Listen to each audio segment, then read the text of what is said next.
तो students, agriculture crop का बहुत ही इंपॉर्टेंट टॉपिक है आप लोगों का, सोयाबीन का। पेपर में यहां से हर साल क्वेश्चन पूछे जाते हैं।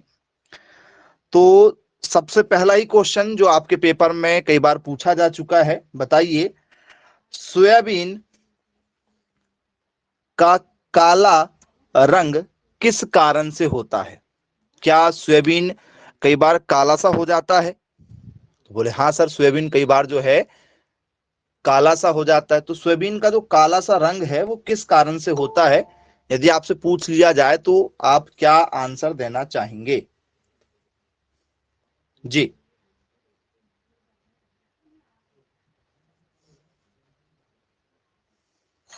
मैसेज करिए, क्या आंसर होगा?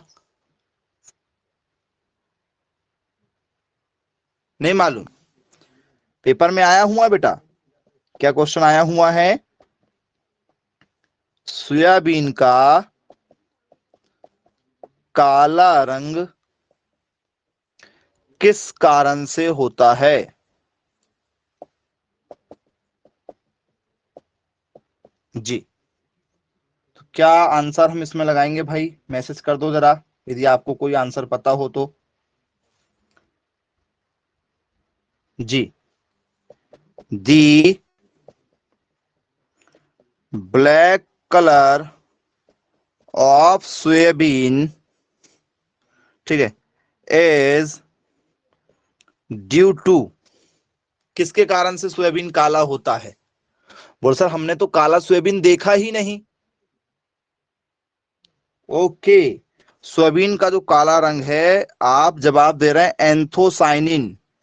क्या सोयाबीन इसी कारण से काला होता भाई? एंथोसाइनिन के कारण से, बताइए क्या यही आपका राइट आंसर बनेगा? चलिए, तो ब्लैक सोयाबीन, क्योंकि आपने वो हल्का सा येलो वाला पीला सा देखा होगा सोयाबीन, काला नहीं देखा है। चलो दिखा देते हैं भाई, काला वाला सोयाबीन जो है वो कैसा नजर आता है।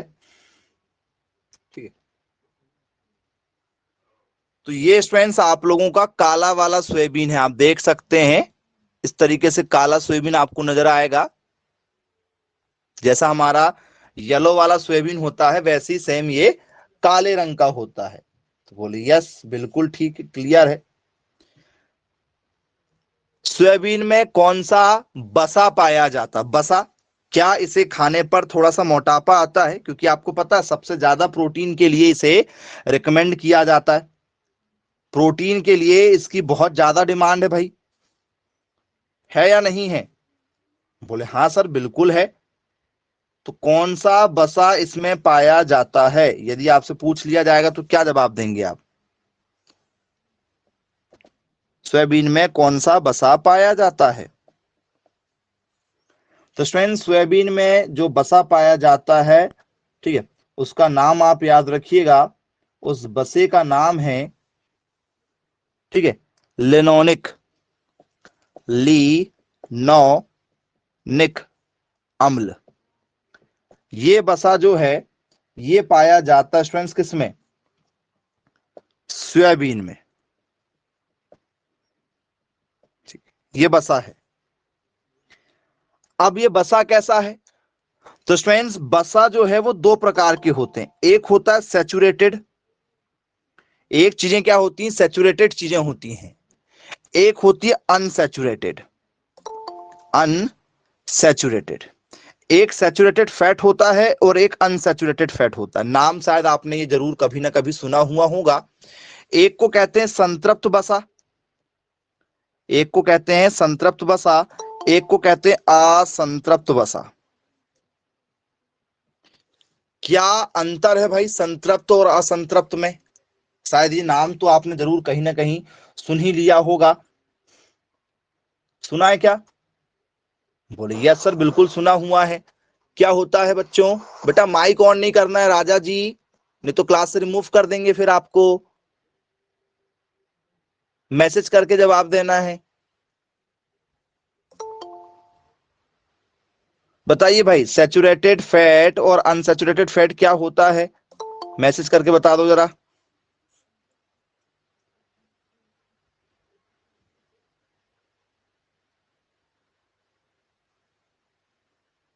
जी, चलिए। तो आप कुछ लोग कह रहे हैं कि सर जो हमारा सैचुरेटेड फैट होता है ये पानी में आसानी से घुल जाता है, ऐसा आप लोग कह रहे हैं, क्या ये बात सही है?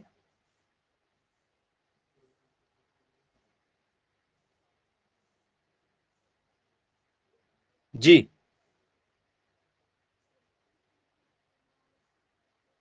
चलिए। तो प्यारे बच्चों, सबसे पहली बात थोड़ा सा आपको जो है हम यहाँ पर कुछ बताना चाहेंगे। जैसे मान चलो आपको कोई भी प्लांट वगैरह आप लोग ऑयल देखते हैं, प्लांट का ऑयल निकलता है, बोले हाँ सर। पौधों का ऑयल निकलता है। पौधों के सारे ऑयल किस में आते हैं? पौधों से निकलने वाला तेल, सरसों का तेल, नारियल का तेल, ठीक है, सोयाबीन का तेल, मूंगफली का तेल, अलसी का तेल, अरंडी का तेल, नाम सुने, जैतून का तेल। बोले हाँ सर, ये नाम तो सुने हमने। पेड़ पौधों से जितने भी तेल निकलते हैं वो सब अनसैचुरेटेड फैट होते हैं। इससे पहले आपको नहीं मालूम था? असंतृप्त वसा का उदाहरण बताइए। खेल समाप्त। नहीं बता पाते आप? ठीक है। तो बोले यस सर, बिल्कुल ठीक है। तो स्टूडेंट्स, प्लांट से निकलने वाला जो भी तेल रहेगा वो अनसैचुरेटेड माना जाएगा। अभी उसकी क्वालिटी भी बताएंगे कि उसकी क्वालिटी क्या होती है। ठीक है। अब सैचुरेटेड क्या चीज होती है बच्चों? यदि आपसे पेपर में यदि पूछ लिया जाए सैचुरेटेड आप किसे कहेंगे? ठीक है, क्या होगा आप लोगों का सैचुरेटेड? तो स्टूडेंट्स, मीट, इसमें क्या आ जाएगा हमारा? इसमें मांस को शामिल किया गया है। मांस को खाने पर, ठीक है, जो भी तेल शरीर में बनेगा, ठीक है, जो भी वसा प्राप्त होगा वो सब किस में आएगा? सैचुरेटेड में आ जाएगा। बोले ठीक है भाई, क्लियर है। अब इसके बाद में डेयरी प्रोडक्ट किस में आएंगे? डेयरी के जितने भी प्रोडक्ट हैं, जैसे डेयरी के कौन कौन से प्रोडक्ट आते हैं? दूध है, आइसक्रीम है, ठीक है, आप लोगों का बटर हो गया, चीज वगैरह हो गया, दही हो गया। तो ये डेयरी के जितने भी प्रोडक्ट हैं आप लोगों के, दूध डेयरी वाले, दुग्ध प्रोडक्ट वाले जितने भी हैं वो सब के सब किस में आएंगे सर? दुग्ध उत्पाद सभी के सभी हमारे सैचुरेटेड फैट में काउंट किए जाते हैं। बोले ठीक है भाई, क्लियर है, ओके। अब इसके बाद में और क्या इसमें साथ में आ सकता है? तो बच्चों, इसमें आ सकता है पैकेज वाले स्नैक। क्या आप लोग स्नैक खाते हो? बोले सर हाँ, स्नैक्स लेते हैं। स्नैक्स, स्नैक नहीं, स्नैक मतलब सांप हो जाएगा। खाते हो क्या सांप? बोले सर सांप नहीं खाते, लेकिन ठीक है, खा रहे हैं, जिसे हम लोग क्या कहते हैं? स्नैक्स कहते हैं। ठीक है, बड़े चाव से हम लोग जाके दुकानों में खाते हैं। स्नैक्स का मतलब होता है नाश्ता। स्नैक्स का मतलब क्या होता है? नाश्ता। और नाश्ते में हम लोग क्या ले रहे हैं आज के समय में? आज की मॉडर्न सोसाइटी जो है, ये नाश्ते में pizza, burger, chips, cookies, pastries, ऐसी चीजें खा रही हैं। और आप बाहर का जितना भी ऑयली चीजें खाएंगे उतना ही ज्यादा आप बीमार पड़ेंगे।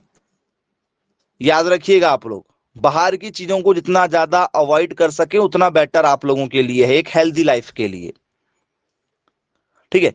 तो ये सारी चीजों को इसमें रखा गया है, मतलब जो स्नैक्स वगैरह है, नाश्ता वगैरह है, ये सब क्या है आप लोगों के? ये सब सैचुरेटेड हैं। बोले ठीक है भाई, क्लियर है।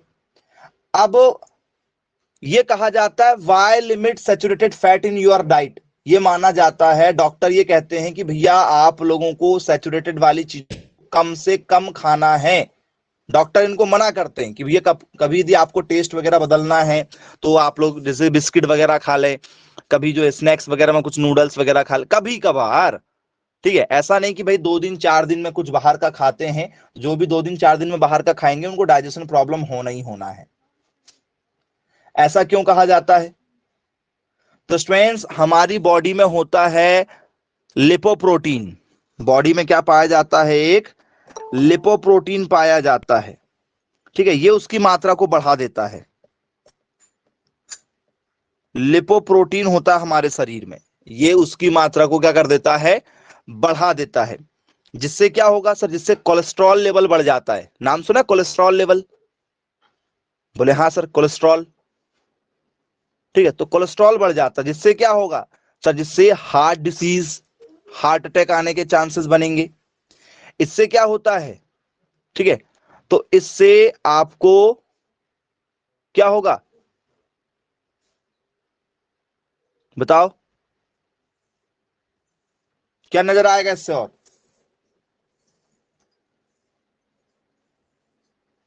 नहीं, और क्या हो सकता है हार्ट अटैक के अलावा? तो स्टूडेंट्स, हमारी जो क्या होती हैं, आर्टरीज होती हैं, धमनियां जो होती हैं, मोटापा तो आएगा ही आएगा बेटा, मोटापा तो कॉमन है, ठीक है। हमारी जो धमनियां है ना, उनकी रफ्तार को भी क्या कर देता है, ये बढ़ा देता है। या ज्यादा बसा वाली चीजें यदि आप खाएंगे तो शरीर में क्या होगा, सारी चीजों को बढ़ा देगा। हाँ जी, याद रखिएगा। तो इसलिए कहते हैं कि भैया सैचुरेटेड वाली चीजों को कम खाया करो। हाँ जी, यदि आप सोचें कि हम दूध पी रहे हैं तो दूध भी ज्यादा नहीं पिया जाता है, दूध पीने का भी एक नियम है। ये मत सोचना कि हम दूध पी लें। जैसे यदि आप रात में दूध पीकर सोते हैं, अच्छी आदत है, ठीक है, कि रात में दूध पीना चाहिए स्टूडेंट लाइफ में। लेकिन यदि आपने दूध का सेवन किया है तो उसके आधे एक घंटे तक आप लोगों को काम करना है, कुछ भी पढ़ाई करना है, घूमते फिरते रहना, तब जाके वो दूध डाइजेस्ट होगा।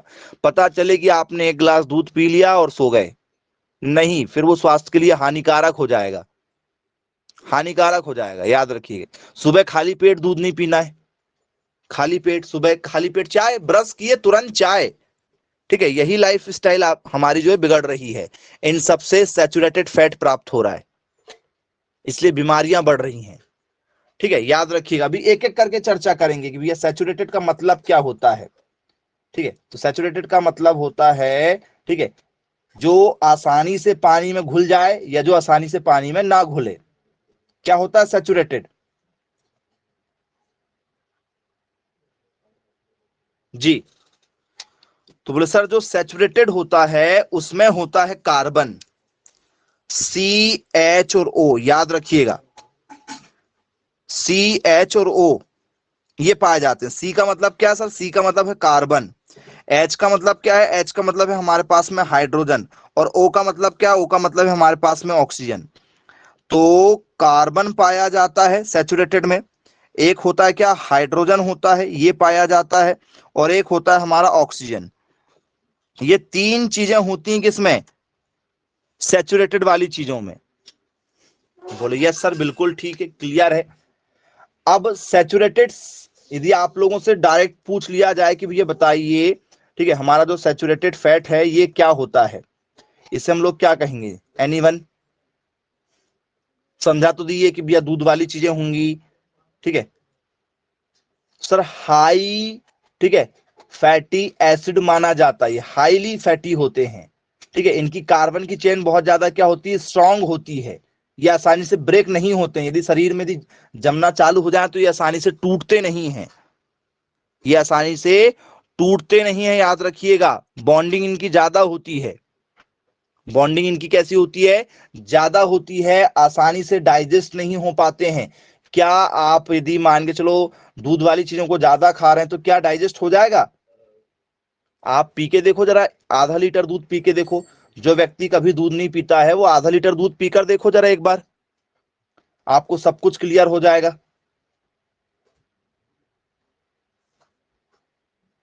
जी, बोले यस सर, बिल्कुल ठीक है, बनेगा। तो स्टूडेंट्स, ये हमारा सैचुरेटेड हो गया। जो क्या होते हैं, ये हाईली फैटी फैटी होती है, ये क्या होता है, हाईली, ठीक है, फैटी एसिड होता है, हाईली फैटेड है, मतलब उच्च बसीय है ये, उच्च बसीय होता है, उच्चतम मात्रा में इसमें क्या पाया जाता है, बसा पाया जाता है, ठीक है। बोले यस सर, बिल्कुल ठीक है। अब एक अनसैचुरेटेड होता है, एक क्या होता है, अनसैचुरेटेड। अब ये अनसैचुरेटेड क्या चीज है भाई, तो हमने आपको उसका एग्जांपल भी दिए हैं। अनसैचुरेटेड की यदि हम बात करेंगे तो अनसैचुरेटेड में क्या आ रहा है हमारा, जी बोल सर, अनसैचुरेटेड में कैसी चीजें आ रही हैं, बताओ, एग्जांपल दिए अनसैचुरेटेड का आप लोगों को। सर अनसैचुरेटेड में प्लांट से संबंधित चीजें आएंगी, प्लांट्स के ऑयल्स वगैरह आएंगे। तो क्या पौधों के ऑयल को इसमें हमने रखा है? पौधे के तेल या पौधों का तेल? बोलिए सर पौधों का जो तेल निकलता है वो इसमें जाएगा, पौधों के तेल। बोलिए सर पौधों के तेल आ जाएगा। क्या इसमें नट्स वगैरह जाएंगी? नट्स, नट मतलब क्या होता है? जैसे मूंगफली, ठीक है। बोलिए यस, बिल्कुल ये आ जाएंगी। तो स्टूडेंट्स ये यदि आती हैं, जैसे इसमें फिश वगैरह आ जाएगी, फिश, फिश, मछली का तेल भी मिलता है मार्केट में, आपने सुना होगा मछली का तेल। टूना नाम की मछली होती है, टूना नाम की एक मछली, कौन सी होती है? टूना नाम की मछली होती है, टूना। बोले हाँ, सुना है। तो स्टूडेंट्स इनमें सब में क्या होता है? तो इन सब में होता है हमारा ओमेगा 3। नाम सुना होगा आप लोगों ने, ओमेगा 3। ओमेगा 3, इसी की कमी ही यदि आपके बॉडी में भी हो जाती है तो आपने देखा होगा हेयर फॉल वाली बातें आपने सुना हुआ होगा, हेयर फॉल होने लगा है, ठीक है। या थोड़ा सा आपको जो है क्या हो गया है, ठीक है, कोलेस्ट्रॉल लेवल कम ज्यादा हो गया है इसमें भी, ठीक है। तो ये लेकिन गुड माना जाता है, ये अनसैचुरेटेड वाली चीजें गुड कोलेस्ट्रॉल में के काम में काउंट की जाती हैं, और सैचुरेटेड वाला जो है, संतृप्त वाला, वो बैड कोलेस्ट्रॉल में काउंट की जाती है। ये कैसा है? तो सर ये प्लांट वाला जो है ये हमारा अनसैचुरेटेड है ना, ये कैसा है? अनसैचुरेटेड है, जिसे हम लोग कहते हैं असंतृप्त। ये असंतृप्त वाला ठीक है, ये बढ़िया है, ये गुड है। पौधों के ऑयल वगैरह खाना, नट्स वगैरह खाना, ठीक है, फिश वाली चीजें खाना, ठीक है, ये गुड कोलेस्ट्रॉल में आता है, इसे बैड में काउंट नहीं करते हैं। तो बोले सर कैसे? साउथ के जो लोग हैं बेटा, उनका आधे से ज्यादा जीवन यापन मछलियों पर ही निर्भर है। आप नहीं खाते, आपको बुरा लगता है, आप ठीक है वेजिटेरियन है, वो एक अलग बात है, लेकिन साउथ के लोग बहुत ज्यादा, आपने देखा होगा साउथ की मूवी वगैरह भी देखा होगा, तो उसमें आप मछली पालन देखते हैं, वो आज से नहीं बहुत पहले से खा रहे हैं, ठीक है। जब आपको ये वेजिटेरियन नॉन वेजिटेरियन भी समझ में नहीं आ रहा होगा, वो तब से खा रहे हैं। मछलियां उनका प्रमुख भोजन माना जाता है, मछली चावल, मछली चावल ये उनका सबसे प्रमुख भोजन है साउथ वालों का। तो इसमें क्या होता है सर? इसमें ठीक है ये गुड क्या है, कोलेस्ट्रॉल वाला माना जाता, अच्छा माना जाता है, मतलब हार्ट डिसीज की समस्याएं इसको खाने से नहीं आएंगी। नेचुरल यदि आप सोयाबीन का तेल खा रहे हैं, कहाँ दिक्कत है भाई, बचपन से खाते चले आ रहे हैं। लेकिन आज के समय में क्या है, मिलावट हो रही है। आज के समय में सोयाबीन का तेल हो चाहे सरसों का तेल हो, कोई भी तेल हो, इनमें सब में पाम ऑयल मिलाया जा रहा है। पाम जो है एक पौधा है, पाम ऑयल, नाम सुना होगा आप लोगों ने, सुना है क्या पाम? नहीं सुना पाम? बोल सर सुना हुआ है, पाम का नाम सुना हुआ है। इस तेल की सबसे ज्यादा क्या हो रही है, मिलावट चल रही है, ठीक है। तो इस कारण से ये सब के सब अब बैड होने लगे हैं। कोई भी तेल आज के समय में सुरक्षित नहीं है। जिसे हम लोग बोलते हैं ताड़ का तेल, पाम को हिंदी में कहा जाता ताड़ का, ताड़ का तेल जो है बहुत सस्ता है, तो उसे आप लोगों के ऑयल में मिलाया जा रहा है। तो जितने भी खाने वाले ऑयल हैं, ठीक है, हेयर वाले ऑयल हैं, सब में मिलाया जा रहा है, मिलावट की जा रही है, और ये बहुत ज्यादा हानिकारक होता है। पाम ऑयल शरीर के लिए अच्छा नहीं है, ताड़ का तेल अच्छा नहीं माना जाता है, याद रखिएगा। बोले यस सर बिल्कुल ठीक है, बन जाएगा। चलिए, तो यदि आपसे पूछ लिया जाए सोयाबीन किस में आएगा सर? सोयाबीन प्लांट है, सोयाबीन प्लांट है, तो प्लांट क्या सोयाबीन का तेल निकलता है? बोले हाँ सर तेल निकलता है। तो सोयाबीन किस में आएगा? सोयाबीन आएगा संतृप्त में कि असंतृप्त में? बताओ। इतना जो आपको समझाए हैं वो इसी कारण से समझाए हैं। कल को सरसों पूछ लिया जाएगा, सरसों का तेल किस में शामिल है? सरसों का तेल किस में शामिल है? पेपर में जाएगा क्या सैचुरेटेड, ठीक है, में शामिल है ये? क्या ये सैचुरेटेड फैट में शामिल है सरसों का तेल? क्या ये अनसैचुरेटेड में शामिल है? जी बताइए, सोयाबीन का तेल किसमें आएगा? मैसेज करो। अनसैचुरेटेड में आएगा, ओके। सोयाबीन का तेल आएगा, सरसों, सरसों, ओके, सूरजमुखी, मूंगफली का तेल, नारियल का तेल, बोले यस सर, समझ में आ गया, कॉन्सेप्ट आपको क्लियर हो चुका होगा, इसलिए हमने आपको टॉपिक ही क्लियर कर दिए कि सैचुरेटेड क्या होता है और अनसैचुरेटेड क्या होता है। बन जाएगा, कोई दिक्कत नहीं जाएगी। अब बच्चों आप लोगों से पेपर में भी पूछ लिया जाए कि भैया बताइए, ठीक है, यदि कोई व्यक्ति लगातार सोयाबीन का सेवन कर रहा है, लगातार यदि कोई सोयाबीन का सेवन कर रहा है, जैसे सोयाबीन को आप लगातार खा रहे हैं, तो इसमें कौन सा जहरीला तत्व पाया जाता है? एक बात याद रखिएगा बेटा, किसी भी चीज को लगातार सेवन नहीं करते, किसी भी चीज को याद रखिएगा लाइफ में। जैसे एक ही प्रकार का खाना नहीं खाना है, एक ही प्रकार का खाना नहीं खाना है। कुछ लोगों की आदत होती है रोज सुबह दाल चावल कंपलसरी उनके घर में बनेगा, रोज सुबह कंपलसरी है, और एक प्रकार की सब्जी और फिर रोटियां बनेंगी। एक ही प्रकार का आटा आप खा रहे हो, गेहूं का आटा, एक ही प्रकार का आटा आप खा रहे हैं, गलत है। पहले तो आपको थोड़ा सा कुछ डाइट के बारे में थोड़ा सा समझा देते हैं कि ये क्वेश्चन निकल कर क्यों आ रहा है, जरा समझिएगा। जैसे आप लोगों ने देखा होगा मैक्सिमम खाना जो है आप लोगों का सुबह का जो है वो दाल चावल, मैक्सिमम घरों की बात कर रहे हैं, दाल चावल कॉमन रहेगा, प्लस एक प्रकार की कोई सब्जी रहेगी, और प्लस आप लोगों के घर में गेहूं का आटा कॉमन है, सबके घर में ये कॉमन है आज के समय में। डेली गेहूं की ही रोटियां आप खा रहे हैं डेली। फिर शाम के समय में एक सब्जी कोई भी बनेगी प्लस गेहूं की रोटी फिर बनेगी, ये फिर कॉमन है। और सब्जी भी आप लोगों के घर में कॉमन चलती है, 4-5 प्रकार की ही सब्जी कॉमन चलती है, सिर्फ 4-5 प्रकार की कॉमन सब्जी चलती है। दाल भी आप लोगों के घर में कॉमन चलती है, दाल भी कॉमन ही होती है, एक ही टाइप की दाल मैक्सिमम चलती है, एक या दो प्रकार की, जबकि मार्केट में 10 प्रकार की दालें हैं। मार्केट में 10 प्रकार की दालें मिल जाएंगी, आप लोगों को नहीं मिलेंगी। चलो मैं आपसे भी पूछूं भैया दालों के नाम बताओ, क्या बताओगे? दाल कितने प्रकार की होती है, थोड़ा सा कॉन्सेप्ट पर आइएगा, क्लियर होगा टॉपिक। जी बोल सर, एक दाल होती है अरहर की, एक होती है मूंग की, एक होती है चने की, एक होती है आपकी किसकी, उड़द की, और किसकी होती है, मसूर की, और सेम की, मटर की, और मसूर तुअर।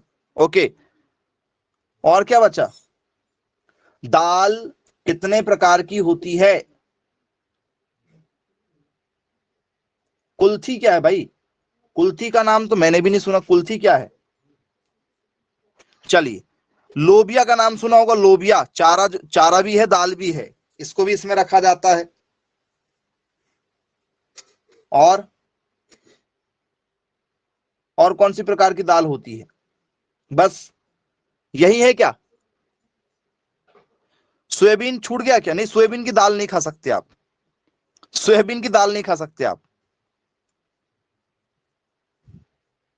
नहीं खा सकते, डाइजेस्ट नहीं हो पाती। तुअर हो गया ना बेटा, तुअर हो गया ना, अरहर तुअर एक ही बोलते हैं ना, तुअर जो है वो अरहर को ही बोलते हैं। तुमको अलग से लिखना, तुम अलग से लिख लो। तुअर अरहर एक ही शब्द है, और बस यही नाम आपने मैक्सिमम सुने हैं, सुने क्या यही नाम? बोले हाँ सर। और इसी में टाइप भी आता है, कोई लाल रंग की होती है, अलसी का तेल होता है बेटा, अलसी की दाल नहीं खाते। मैं खिलाऊं तुम लोगों को लाके, फिर मैं फ्री में खिलाऊंगा सोयाबीन की दाल और अलसी की दाल लाके फ्री में, तुम खा के बताओ 2 दिन, ठीक है? डॉक्टर भी तुम्हारा इलाज नहीं कर पाएगा, याद रखना, डॉक्टर भी तुम्हारा इलाज नहीं कर पाएगा, तुम ठीक ही नहीं होने वाले, ऐसे लूज मोशन लगेंगे आप लोगों को।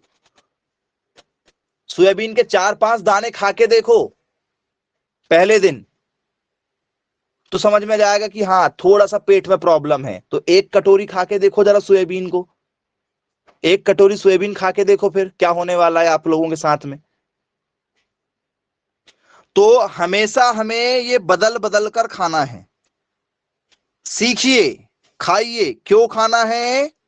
क्योंकि सब में एक ना एक प्रकार का जहरीला तत्व मौजूद है, सभी फसलों में, सभी में, चाहे वो आपका गेहूं हो, ज्वार हो, बाजरा हो, अरहर हो, मूंग हो, किसी भी फसल में, किसी भी, ठीक है, आपके किसमें, फलदार पौधों में, आम, सेब, ठीक है, जो भी आप खा रहे हैं सब में एक जहरीला तत्व है, मतलब किसी ना किसी तत्व की मात्रा ज्यादा है। और जब उसका आप बार बार सेवन करते हैं तो आपके शरीर में उसका परसेंटेज बढ़ जाता है। तो जैसे ही उसका परसेंटेज बढ़ेगा, दूसरी चीजों को क्या करने लगता है, वो हार्म करने लगता है। तो याद रखिएगा, ठीक है, ये आप लोगों को इसलिए बताया गया है कि आप लोगों को यहाँ पर बदल बदल कर अपनी रूटीन चेक करना, क्योंकि जितना ज्यादा आपका शरीर स्वस्थ रहेगा उतना ही ज्यादा आपका पढ़ाई में भी मन लगेगा, ठीक है, और आप एक्टिव भी उतने ही रहने वाले हैं। पहले स्वस्थ शरीर पहले नंबर पर आता है। शरीर यदि स्वस्थ है तो बाकी सारे काम आप कर सकते हैं, शरीर ही स्वस्थ नहीं है तो आप कोई भी काम नहीं कर सकते। तो गेहूं की रोटी के साथ में आप बाजरे का आटा मिला सकते हैं थोड़ा बहुत, कभी बाजरे की रोटी बना सकते हैं, नहीं भी आ सकते हैं तो सीख सकते हैं। तो बदल बदल कर खाना है। ये कई बार आप लोग देखते होंगे डाइट चार्ट वगैरह यदि आप देखते हैं तो ये क्यों कहा जा रहा है, क्योंकि हर बार यहां से एक क्वेश्चन निकलता है। ये टॉपिक इतना इंपॉर्टेंट है, इस पर इसलिए जोर दिया गया है। क्या दिया गया है? ठीक है, किसमें जहरीला तत्व है, जहरीला तत्व। बताइए सोयाबीन में कौन सा जहरीला तत्व पाया जाता है? जैसे गेहूं में ग्लूटीन नाम का तत्व पाया जाता है, गेहूं में एक ग्लूटीन नाम का तत्व है, वैसे ही सोयाबीन में भी एक तत्व है।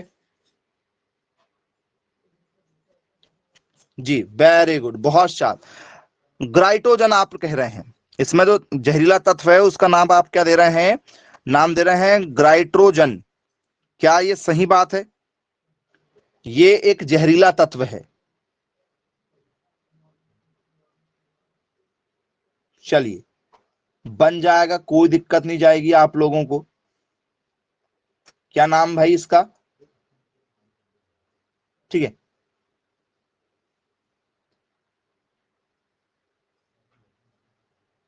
ग्राइट्रोजन सही है, बोले हाँ।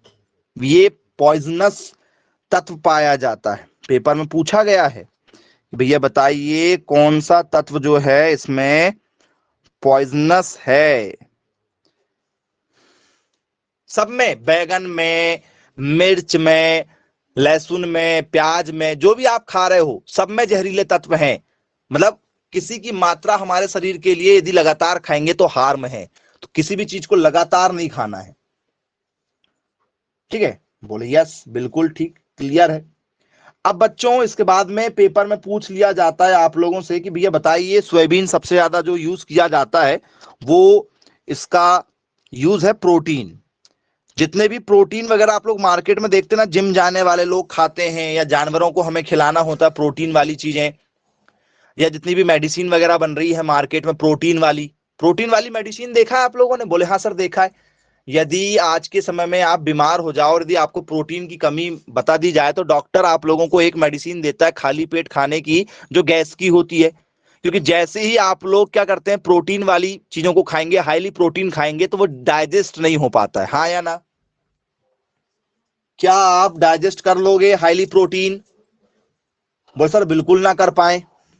हाईली प्रोटीन आप डाइजेस्ट नहीं कर पाओगे। जैसे मैं आपको बोलूं पनीर खाना है, पनीर, कच्चा पनीर खाना है आपको, या पनीर की सब्जी खाना 2 दिन 3 दिन तक, डाइजेशन प्रॉब्लम स्टार्ट। क्यों? क्योंकि पनीर आसानी से डाइजेस्ट नहीं हो पाएगा, क्योंकि उसमें भी प्रोटीन पाया जाता है। ठीक है, तो क्या है, पेपर में पूछा जाएगा कि भैया बताइए सोयाबीन में कौन सा, ठीक है, प्रोटीन वाला एलिमेंट पाया जाता है। तो स्टूडेंट्स इसमें जो प्रोटीन पाया जाता है वो है ग्लाइसिन प्रोटीन। कौन सा प्रोटीन? ग्लाइसिन प्रोटीन, याद रखिएगा। बोले ठीक, क्लियर है, बन जाएगा। और कौन सा प्रोटीन पाया जाता है ग्लाइसिन के अलावा? तो स्टूडेंट्स एक और प्रोटीन पाया जाता है जिसे हम लोग बोलते हैं ग्लोबुलिन। क्या कहते हैं? ग्लोबुलिन नाम का इसमें एक और प्रोटीन पाया जाता है। ये दो प्रोटीन पाए जाते हैं और ये दोनों प्रोटीन जो हैं इनके नाम से जुड़े हुए हैं। कौन से नाम से? सोयाबीन का बॉटनिकल नेम क्या होता है?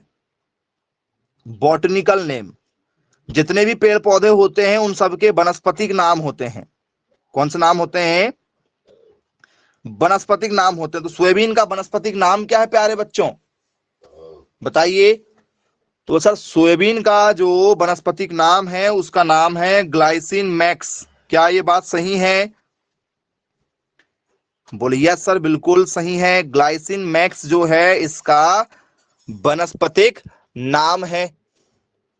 तो वहीं से ग्लाइसिन और ये, ठीक है, ग्लूवोमिन निकल कर आया है, वही प्रोनाउंसिएशन है वर्ड वाला। तो आप लोगों को बन जाना चाहिए, कोई दिक्कत नहीं होनी चाहिए। चलिए, अब इसके बाद में पेपर में पूछा जाता है कि भैया यदि कहीं पर सोयाबीन की दाल बन रही है, ठीक है, तो क्या उससे कोई स्मेल आएगी? मतलब आपने देखा, जैसे मान चलो आपके घर में चावल बन रहा है या दाल, कोई भी दाल बन रही है आपके घर में, क्या उससे कोई एक फ्रेग्रेंस आती, खुशबू आती, पता चल जाता है कि आज जो है वो दाल चावल बन रहा है घर में, या पता चल जाता है कि आज जो है वो ये वाली सब्जी बन रही है? पता चल जाता है ना उसकी खुशबू से, कि नहीं? आपको कोई खुशबू वगैरह नहीं आती है? आती है? हाँ आती है। सुगंध या दुर्गंध जिसे हम लोग कह सकते हैं, सुगंध बोलो या दुर्गंध बोलो, लेकिन आती है ना। खाना बनता है तो पहचान जाते हैं कि क्या बन रहा है आज लगभग। तो पेपर में पूछा जाता है कि भैया बताइए सोयाबीन की दालों में आने वाली फ्रेग्रेंस, सुगंध का कारण क्या है या दुर्गंध का कारण क्या है? दुर्गंध का कारण क्या है बताओ? किस कारण से दुर्गंध आती है? ऐसा क्या पाया जाता है इसमें? एनीवन? जो इससे दुर्गंध आती है वो किसके कारण से आ रही है?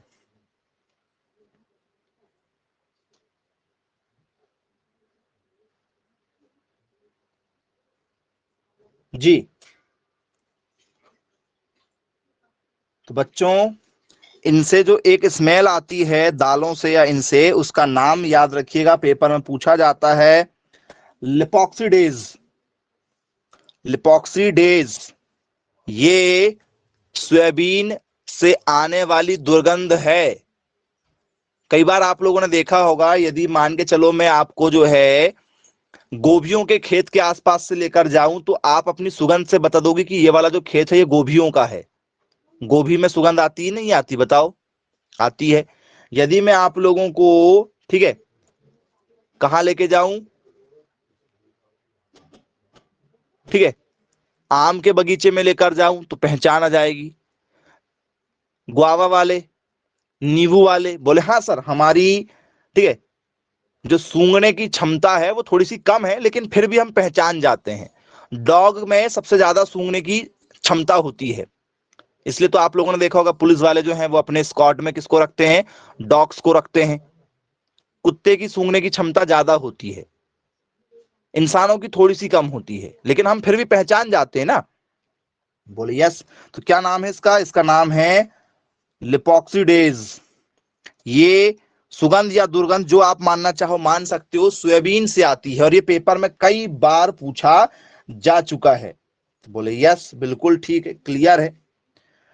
अब इसके बाद में आप लोगों से पेपर में पूछा जाता है कि भैया बताइए हमारा जो सोयाबीन है इसका हाईएस्ट प्रोडक्शन पूरे इंडिया में कौन कर रहा है? हाईएस्ट प्रोडक्शन पूरे इंडिया के अंदर कौन सा राज्य कर रहा है? सर्वाधिक सोयाबीन का उत्पादन कौन कर रहा है?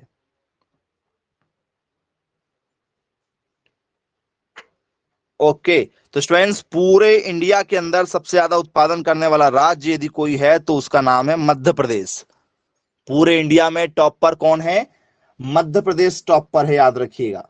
बोले ठीक है भाई, क्लियर है जी। अब इसके बाद में पेपर में आपसे पूछ लिया जाता है कि भैया बताइए, क्या सोयाबीन में स्टार्च पाया जाता है? क्या सोयाबीन में स्टार्च पाया जाता है?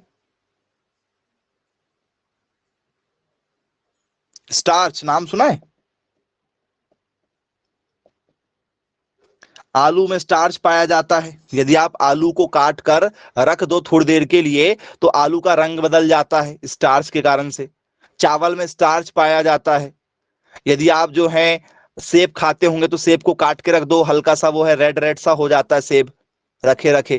क्यों? क्योंकि इनमें स्टार्च पाए जाते हैं। हाँ, मक्का में भी स्टार्च पाया जाता है। तो ये स्टार्च क्या होता भाई? स्टार्च क्या है ये बताओ?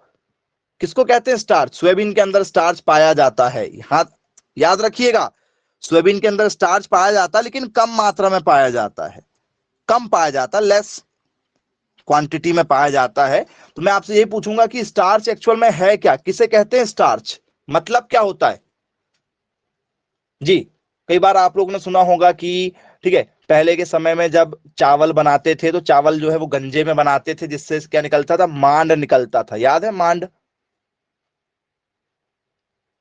हाँ, उसी को स्टार्च कहते थे। वही स्टार्च है। स्टार्च क्या होता है? एक प्रकार का कार्बोहाइड्रेट है। स्टार्च क्या है बच्चों? एक प्रकार का कार्बोहाइड्रेट है। याद रखिएगा, स्टार्च क्या है? कार्बोहाइड्रेट है। और कार्बोहाइड्रेट क्या है? एक प्रकार का, आपका मान चलो ये बसा ही है। कार्बोहाइड्रेट्स लाइक क्या है? एक बसा का ही प्रकार है। तो यह पौधों से प्राप्त होता है। ये किससे प्राप्त होता है? पौधों से। सर ये एक प्रकार का अल्फा ग्लूकोज है। नाम सुना है आपने ग्लूकोज का? बोले यस सर, यही तो एनर्जी देता है शरीर में। यदि आप बीमार वगैरह हो जाओ तो आपको यही ग्लूकोज तो लगाया जाता है क्या? बोले हाँ सर, ग्लूकोज लगाया जाता है। ग्लूकोज लगाया जाता है। तो चलो देखते हैं कि ये ग्लूकोज बनेगा या नहीं बनेगा। इस पर भी जरा चर्चा करेंगे कि ये ग्लूकोज बनेगा या नहीं बनेगा। इस पर चर्चा करते हैं। आइए देखो, स्टार्च का फॉर्मूला होता है C6H10O5। ये आपके स्टार्च का फॉर्मूला है। किसका फॉर्मूला है? स्टार्च का फॉर्मूला है। बोले ठीक है भाई, इसको यदि पानी के साथ मिला दिया जाए, इसको यदि पानी के साथ मिला दिया जाए तो बचाओ बच्चों, क्या ये C6 है? H10 थे, दो यहाँ के हो गए, कितने हो गए? 12 हो गए।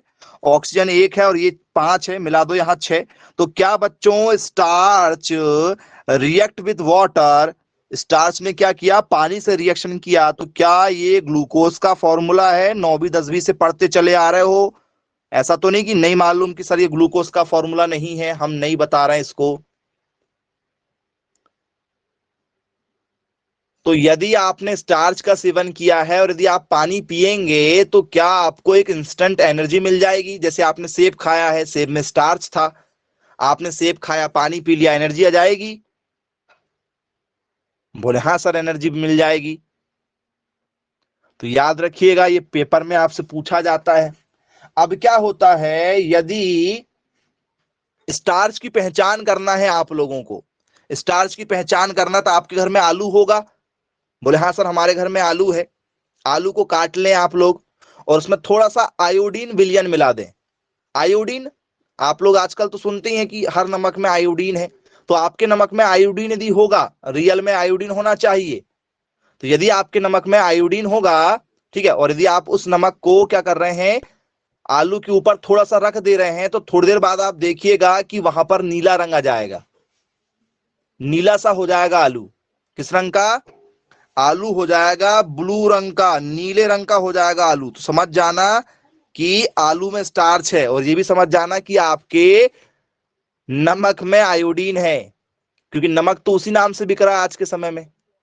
नमक जो है उसका फॉर्मूला होता है NaCl। ये नमक है, लेकिन इस नमक में ये कहा जाने लगा है कि इसमें अब आयोडीन भी होगा। तो नमक प्लस आयोडीन, आयोडीन का फॉर्मूला आई होता है। तो यदि आलू में, ठीक है, नमक डालने के बाद में यदि वो नीला नहीं हुआ, ठीक है, तो आलू की गलती नहीं है, आलू में स्टार्च है, आपके नमक की गलती है कि उसमें अब आयोडीन नहीं है, वो एक झूठा नमक है। तो आप नमक की पहचान कर सकते हो, स्टार्च की हो ना हो, ठीक है, लेकिन नमक की पहचान हो जाएगी। ठीक है, करके देख लेना, प्रैक्टिकल करवाते हैं स्कूल में कई बार। ये स्टार्च जल में सॉल्यूबल है या इनसॉल्यूबल है?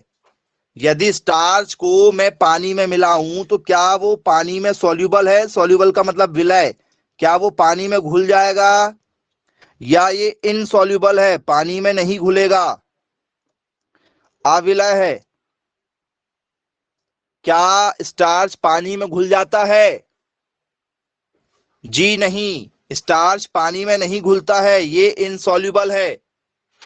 पानी में स्टार्च कभी नहीं घुलता। स्टार्च निकाल के यदि आप उसको पानी में डालोगे तो आसानी से नहीं घुलता है भाई, रिएक्शन करना पड़ता है, टेम्परेचर हमारी बॉडी का बढ़ता है, तब जाके क्या होता है, घुलता है, तुरंत नहीं घुलता है,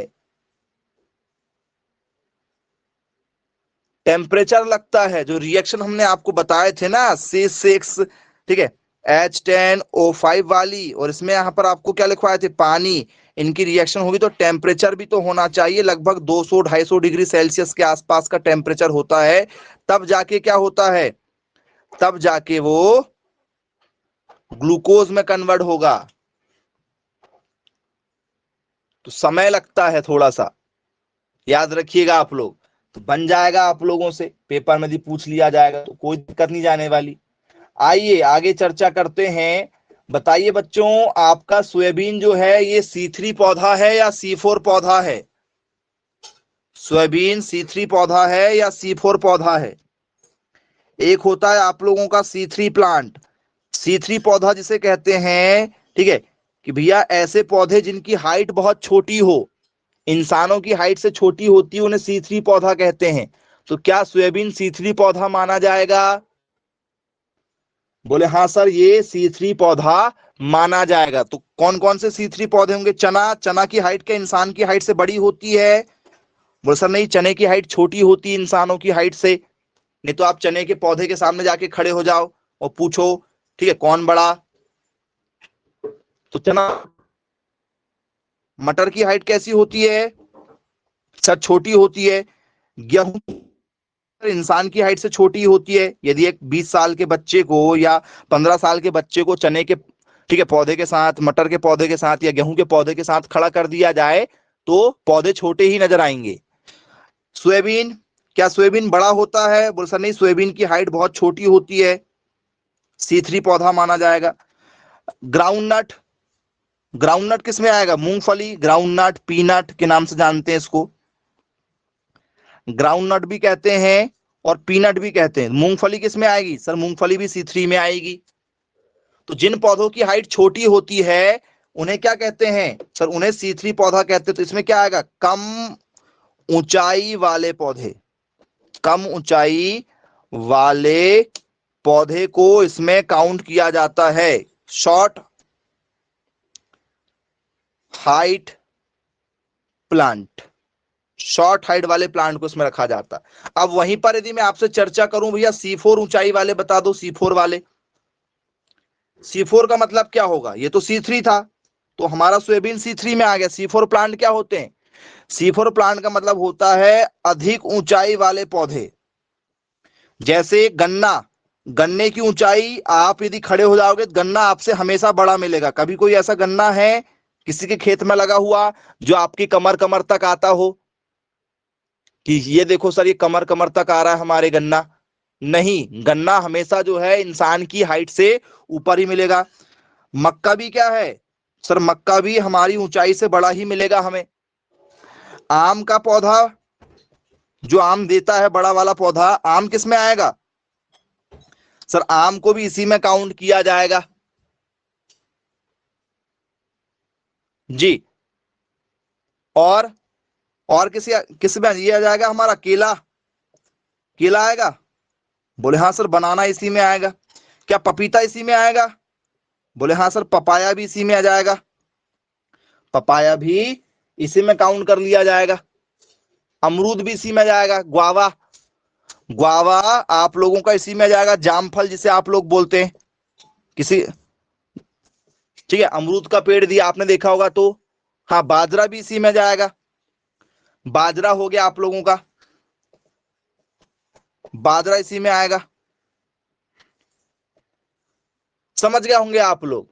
हाँ, जामुन हो गई। सरसों की हाइट इंसान की हाइट से छोटी होती है भैया। सरसों किस में आएगा? C3 में आएगा। टमाटर किस में आएगा? C3 में आएगा। बैगन किस में आएगा? C3 में आएगा। हाँ, ज्वार इसमें आ जाएगा। ज्वार की हाइट बड़ी होती है। आपका जो ज्वार है, ज्वार इसी में आएगा। चलिए, समझ गए होंगे आप लोग। अब कोई दिक्कत आप लोगों को इसमें नहीं होगी। चलिए, क्लियर है। अब ये बताइए बच्चों, सोयाबीन में कितना % प्रोटीन पाया जाता? प्रोटीन का नाम तो हमने देखे लिए थे। ये बताइए, सोयाबीन को यदि कोई खाता है तो उसको कितना % प्रोटीन मिलेगा? जैसे 100 ग्राम यदि मान के चलो उसने खा लिया, तो कितना प्रोटीन मिलेगा भैया उसको? प्रोटीन का परसेंटेज बताओ। सोयाबीन खाने वालों को कितना प्रोटीन मिलेगा? लगभग 40% के आसपास में, 40-42% के आसपास में प्रोटीन होता है सोयाबीन के अंदर। सोयाबीन में सबसे ज्यादा प्रोटीन होता है, लेकिन ये डाइजेस्टेबल नहीं है।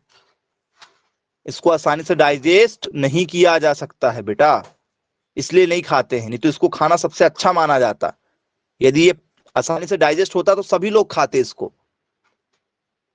चलिए, अब आपसे पूछ लिया जाए, सोयाबीन रिसर्च सेंटर कहां पर है? सोयाबीन रिसर्च केंद्र, जी बताइए कहां है? सोयाबीन रिसर्च सेंटर दिल्ली में है। वेरी गुड, वेरी गुड, बहुत शानदार, बहुत बढ़िया। भारत में सोयाबीन रिसर्च अनुसंधान कहां स्थित है?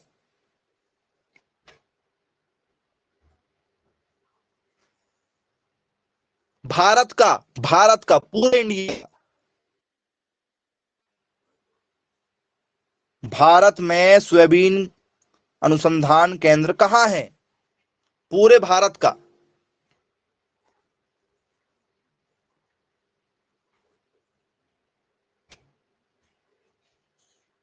चाइना में है। Okay, very good. मतलब हमने भारत वालों ने चाइना पर कब्जा कर लिए, चाइना अब हमारे अंदर आने लगा। Very good. चलो, 300 पहुंच गई है।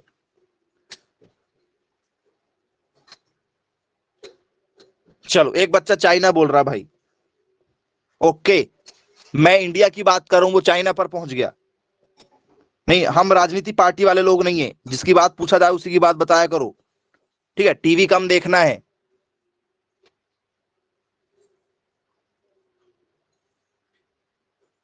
क्योंकि आजकल के नेता ऐसे ही काम कर रहे हैं। उनसे पूछो कुछ, वो जवाब और कुछ देते हैं। आप लोगों को नेता नहीं बनना है। चलिए, क्या आएगा? इंदौर। पूरे भारत का जो रिसर्च सेंटर है सोयाबीन का, वो इंदौर में है। क्यों? क्योंकि भैया जहां पर ज्यादा प्रोडक्शन होगा वहीं पर तो उसका सेंटर बनेगा ना, कि कहीं भी बना देंगे। मान के चलो, ठीक है, काजू कहां हो रहे हैं? जैसे सेब, सेब, एप्पल कहां हो रहा है? एप्पल, एप्पल का एग्जांपल सही बन जाए सर। सेब सबसे ज्यादा होते हैं जम्मू कश्मीर में। सेब कहां होते हैं? जम्मू कश्मीर में।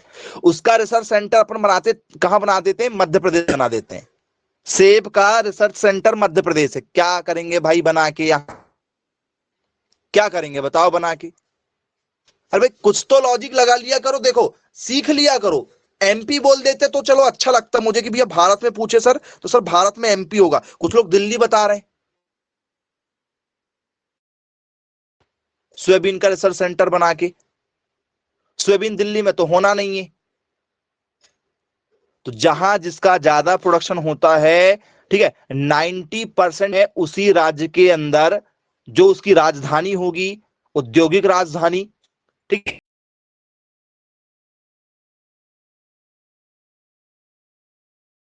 औद्योगिक राजधानी हमेशा आंसर बनता है। एक नॉर्मल राजधानी होती है। देखिए, एक राजधानी जो आप लोग पढ़ते हैं, जैसे मैं आपसे बात करूं कि भैया बताइए, ठीक है, भारत की राजधानी क्या है, कैपिटल ऑफ इंडिया बताओ, भारत की राजधानी क्या है? सर भारत की राजधानी है दिल्ली, यही बोलोगे क्या? बोले हाँ सर दिल्ली बोलेंगे, नई दिल्ली, न्यू दिल्ली। एक राजधानी ये हो गई। अब मैं पूछूं भारत की संस्कार राजधानी बताओ, संस्कार राजधानी जी। यदि मैं आपसे बात करूं भैया औद्योगिक राजधानी बताओ, व्यापारिक या औद्योगिक, व्यापारिक या औद्योगिक राजधानी बताओ जी, व्यापारिक। तो भैया व्यापार सबसे बड़ा इंडिया में कहां से चल रहा है? मुंबई से। मुंबई से, कहां से? मुंबई। आज गुजरात आया है। हाँ, मुंबई जो है इसका क्या हो जाएगा? ये इसका औद्योगिक का भाई, ठीक है, इंडस्ट्रियल राजधानी, इंडस्ट्रियल, क्या मुंबई आ जाएगा, संस्कार राजधानी हो गया। इस तरीके से क्वेश्चन बनते हैं। तो जो उसकी औद्योगिक राजधानी रहती है ना, जहां पर व्यापार ज्यादा हो, जहां पर व्यापार ज्यादा हो, तो मैक्सिमम वहीं पर लगते हैं यदि इस टाइप के क्वेश्चन निकलते हैं तो राजधानी भी 4-5 प्रकार की हो जाती हैं। खेल राजधानी पूछ लिया जाता है, खेल राजधानी, इस टाइप के क्वेश्चन बन जाते हैं। अभी हमें सब पढ़ना है, धीरे धीरे करके पढ़ना है, ये सब पूछे जाते हैं। आपको क्या लगा एक राजधानी? छत्तीसगढ़ की राजधानी रायपुर, खत्म। मध्य प्रदेश की राजधानी भोपाल, समाप्त जी। उत्तर प्रदेश की राजधानी लखनऊ, बिहार की पटना, ऐसा पढ़ना है। वो केवल एक एक है, वो एक छोटे से बच्चे को भी पता है, आज के समय 5वीं का बच्चा भी रट लेता है। ये खत्म हो चुका भैया पूछना। चलिए अब ये बताइए, आपसे पूछ लिया जाए कि भैया सोयाबीन जो है, मान चलो 100 ग्राम सोयाबीन है, 100 ग्राम सोयाबीन है या 100% सोयाबीन है, तो 100 ग्राम सोयाबीन में से मुझे कितना ग्राम जो है तेल मिल जाएगा? 100 ग्राम सोयाबीन मैंने लिया तो कितने ग्राम तेल निकलेगा उसमें? उसमें लगभग निकलेगा 20 ग्राम, उसमें लगभग निकलेगा 20 ग्राम। बोले ठीक है भाई, क्लियर है, केवल 20 ग्राम, ठीक है। चलिए तो आज का टॉपिक बनेगा या नहीं बनेगा, देख लो। बन जाएगा। पूरे विश्व में सबसे ज्यादा प्रोडक्शन कौन कर रहा है अभी फिलहाल? पूरे विश्व में अमेरिका। पूरे विश्व में अभी सबसे ज्यादा अग्रणी कौन है? अमेरिका अभी सबसे टॉप पर है, याद रखिएगा। चाइना अमेरिका में थोड़ी थोड़ी जंग चलते रहती है, आगे पीछे होते रहते हैं। चलिए ठीक है। इसी को क्या कहा जाता है? इसी को कहा जाता है जादुई फसल, क्योंकि ये सुनहरी होती है ना, ये सुनहरी होती है, तो इसी को क्या कहते हैं? वंडर क्रॉप्स कहते हैं, जादुई फसल कहते हैं। क्योंकि यदि इसका अच्छा खासा प्रोडक्शन यदि हो जाए, ठीक है, तो ये अच्छे रेट देती है, तो इसे जादुई फसल, वंडर क्रॉप्स के नाम से भी जाना जाता है, ठीक है। बन जाएगा। चलिए ठीक, आज की क्लास को हम यही समाप्त करेंगे। Bye bye, take care.